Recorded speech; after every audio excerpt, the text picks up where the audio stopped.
সম্প্রতি মাওলানা গিয়াসউদ্দিন তাহরির একটি আলোচনার অংশবিশেষ সোশ্যাল মিডিয়াতে ব্যাপকভাবে ছড়িয়ে পড়েছে। ওই আহমদুল্লাহরা এরকম করে, এরা মুনাফিক।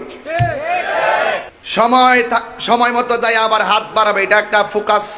এই মুনাফিকরা ইস্তেসকার মাঠে যাইয়া হাত তুলে দোয়া করে, আর ফরজ নামাজের পর দোয়া হাত তুলে দোয়া করাকে বেদাত বলে।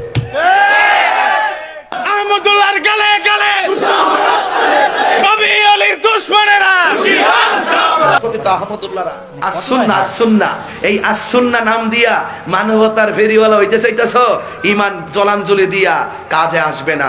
48 ঘন্টার ভিতরে মাপ চাও, আনালে আন্দোলনের দুর্গ গড়ে তোলা হবে।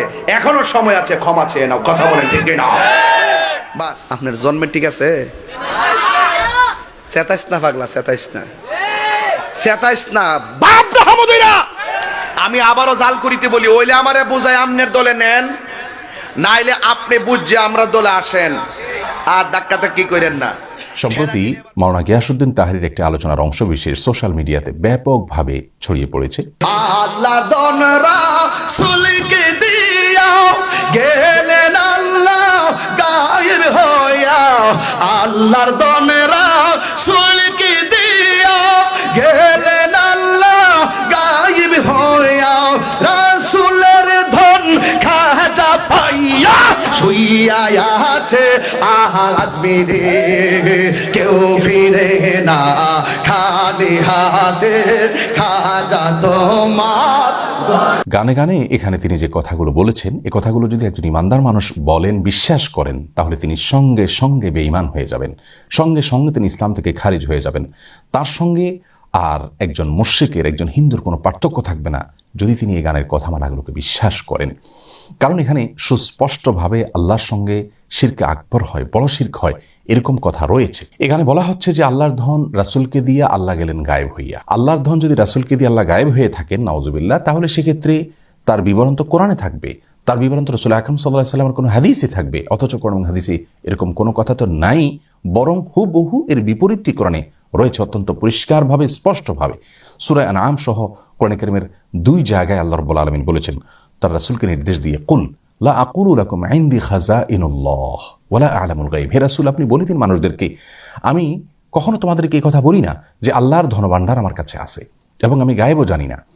দেখুন, এখানে আল্লাহ রাব্বুল আলামিন পরিষ্কারভাবে তার রাসূল সাল্লাল্লাহু আলাইহি ওয়াসাল্লামকে বলছেন, আপনি বলে দিন মানুষদেরকে যে আল্লাহর ধনভাণ্ডার আমার কাছে নাই।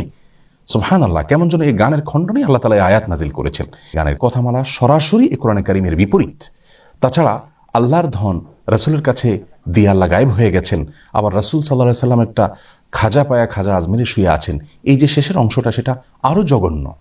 কারণ আল্লাহ রাব্বুল আলামিনের ধর্মভাণ্ডার যেখানে রাসূল আকরাম সাল্লাল্লাহু আলাইহি ওয়াসাল্লামের কাছেই নাই, সেখানে খাজার কাছে কোত্থেকে আসবে? আবার খাজার দরবারেতে কেউ ফিরে না খালি হাতে। এই যে কথা বলা হচ্ছে, খাজার দরবার থেকে কেউ খালি হাতে ফিরবে না। খাজা কি কাউকে দেওয়ার কোনো ক্ষমতা আছে? পৃথিবীর কোনো কবর, সেটা যত বড় নেককার মানুষের হোক না কেন, যত বড় ভালো মানুষের হোক না কেন, তার কবর থেকে, তার কবর জিয়ারত করে সেখান থেকে মানুষের কোনো কিছু পাওয়ার কোনো সুযোগ আছে? কোরআন হাদিস বলে, ইসলাম বলে, সেখান থেকে মানুষের পাওয়ার কিচ্ছু নেই। রাসূল আকরাম সাল্লাল্লাহু আলাইহি ওয়াসাল্লাম তার এক সাহাবীকে বলেছেন, ওয়াইজা সাআলতা ফাসআলিল্লাহ ওয়াইজা ইসতাআনতা ফাসতাইন বিল্লাহ। কিছু চাইতে হলে আল্লাহর কাছে চাইবে, কোনো সাহায্য চাইতে হলে আল্লাহর কাছে চাইবে। কোনো কবর, কোনো মাজার, এখানে গিয়ে কোনো কিছু চাওয়া যাবে না। প্রতিদিন আমরা সালাতের প্রত্যেক রাকাতে সূরা ফাতিহা তেলাওয়াত করে থাকি, সেখানে আল্লাহ রাব্বুল আলামিন আমাদের শিক্ষা দিয়েছেন বলার জন্য, ইয়াকা না'বুদু ওয়া ইয়াকা নাস্তাইন। হে আল্লাহ, আমরা আপনারই শুধু ইবাদত করি এবং আপনার কাছেই শুধু সাহায্য চাই। তার মানে সাহায্য আল্লাহ ছাড়া কারো কাছে চাওয়া যাবে না। সেখানে খাজার দরবার থেকে কেউ খালি হাতে ফিরে না, সেখানে যে চাওয়ার জন্য আমাদেরকে নির্দেশ দেওয়া হচ্ছে, নির্দেশনা দেওয়া হচ্ছে।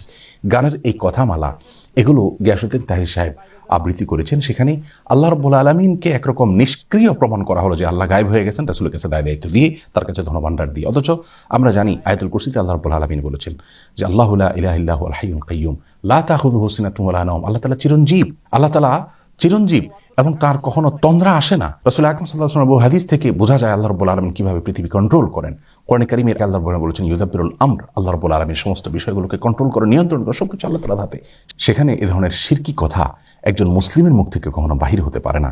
একজন আলেম তো অনেক পরের কথা, একজন ওয়াইজ বা বক্তা তো অনেক পরের কথা। আমরা অন্য যাই করি না করি, অন্তত ঈমান হারা হওয়ার মতো কথা, শিরকে আকবর হওয়ার মতো কথা থেকে আমাদের বেঁচে থাকা উচিত।